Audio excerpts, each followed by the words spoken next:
À l'énoncé du verdict, Philippe Marin reste de marbre, comme il l'a été tout au long de ces 3 jours d'audience.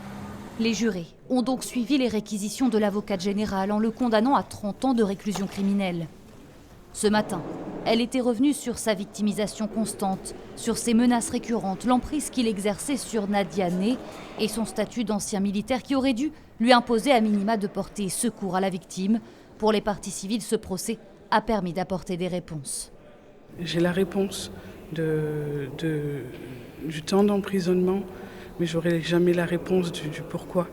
Parce que dire que ma mère lui a mal parlé et que pour ça, de dos, il lui a mis 5 coups de couteau pour en finir à 21, non. Un couple alcoolique, dans la déchéance, incapable d'accepter les enfants de l'autre. L'une des parties civiles les décrira comme 2 personnes en béquille qui les auraient lâchés en se disant que peut-être ensemble ils marcheraient droit. En fin de matinée, l'avocate de la défense avait pourtant demandé aux jurés de comprendre l'homme pour mieux comprendre le crime. Un moment de bascule dans sa vie, plaidera-t-elle.